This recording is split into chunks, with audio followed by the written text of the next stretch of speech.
I'm Cathy Thomas. Why learn how to make Italian risotto from an Irishman? Well, because my pal Sully was a master at studying a subject and then perfecting the process. His version of this trendy Italian rice dish was so delicious, one spoonful was enough to convince you that only the Italians really understand true comfort food. Let's get started. We're going to make a topping of some prosciutto dust. So we need to fry up prosciutto. I've got some vegetable oil here, and I've got it on medium-high heat. The hardest part of the whole recipe is getting the prosciutto off the paper. Now in this case, it really doesn't matter if it tears up because you don't need a full sheet. You need pieces that are about 2 to 4 inches, like so. And I always fry up more than I need because I use it in salads, I use it on top of soup. It's just a wonderful little crunchy, delicious garnish. I'm gonna grab the ones that I did before, and you can chop these up with a nice sharp knife, or you can just crumble them with your fingers. So we'll set that aside for later. Now, do you want fat asparagus or skinny asparagus? Your choice. Either one will work. If I have fat, I take the stalks and I chop them. If they're skinny like these, I just slice them. Notice I left the rubber band on it. It makes this part easier. The grassy, nutty sweet flavor of asparagus makes it a perfect choice. Asparagus is also one of the most nutrient-dense foods that grows on planet Earth. And when I get close to the spears, I'm gonna stop. Those come later. And you'll notice that I've already cut off the woody ends of the asparagus. Now my mother didn't do it that way. She stood and she bent them in half. She would never have cut off the ends, but you know, life is short. And I have diced a medium-sized yellow-skinned onion. And I've got a Dutch oven, and inside a half of a stick of butter. As my butter melts, I'm gonna heat a quart of chicken broth just below a simmer and keep it warm. In goes my onion. And just cook it off till it gets translucent.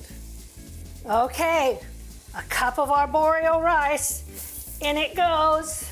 Now you know you're cooking something from northern Italy when it's got butter in it instead of olive oil. We're going to add a half a cup of dry white wine and our cut up stalks of fresh asparagus. And of course some of it will roll off and not hit the pan, but you gotta admit, I'm doing pretty good. And we wanna cook this until the pan gets dry. This is my risotto ladle, and I love it because it's just a little bit more than a half a cup, which is what I'm going to be adding now that my pan is dry.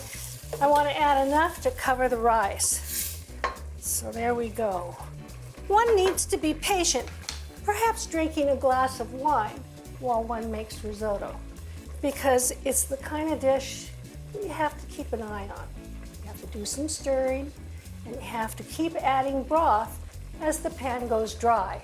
And each time I add a little less than the ladle holds, so it's about a half of a cup. As that broth reduces down, I'm gonna start to stir. Take a look at this, almost dry. So it's time to add another ladle of hot broth. When you've got about 3/4 of a cup left, add the asparagus spears and let them cook in the final addition of broth. Off the heat, everything's absorbed. We want to add the cheese, and that's a half a cup of grated Parmesan. This part is optional. A little bit more butter, a couple of tablespoons. And give that a stir to melt the cheese and melt the butter, and a couple of tablespoons of whipping cream, I'm going to add just a whisper of black pepper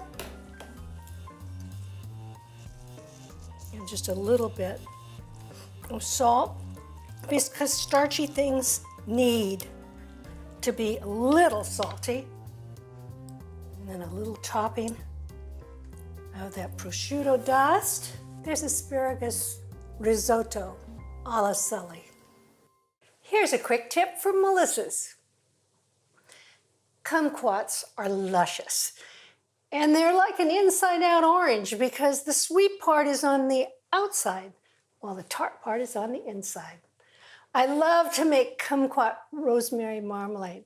It's delicious, served atop goat cheese on an open-faced sandwich or as an accompaniment to all kinds of roast poultry. I start by cutting off 2 or 3 slices off one end, 2 or 3 slices off the other end, and then I see a seed here and I'm going to pick that out with the tip of my knife. Look on the other side, there's another one. And then I'm going to cut that last center section in half. I've got about 26 kumquats or 12 ounces. Over here I have some simple sugar syrup that was made with 1/3 cup of granulated sugar and 1/3 cup of water. And I just simmered that until the sugar dissolved in the water. And now I can go ahead and add my kumquats. I want to add some aromatics to this. So I'm going to add a little bit of coarse pepper. You could take a couple of whole peppercorns and just smash them, and you could use those. And I'm also going to add a nice sprig of rosemary. So we're going to give that a little toss to kind of mix it around. And I'm going to let these cook until the sugar syrup has thickened almost to a syrup and the kumquats are softened and translucent. So our marmalade is looking gorgeous. I want to fish out the sprig of rosemary, but I want to add some fresh rosemary. So I've got a nice sprig here. I'm going to pull in the opposite direction of the way it grows and give them a good chop. I want to end up with about 1/2 teaspoon to 3/4 teaspoon. In that goes, and a good stir.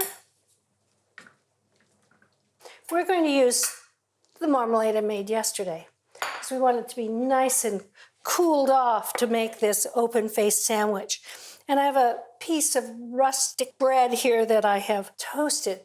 I like to toast it so that it's really crunchy on the top. And then we've got some goat cheese. And if you're not a goat cheese fan, you could use cream cheese. And I think you could even use something like a nice slice of Havarti. And now, some beautiful kumquat rosemary marmalade. So you've got all kinds of flavor going for you here. So how nice is that? Easy. The produce aisles are filled with so many delicious choices. Try something new, have an adventure.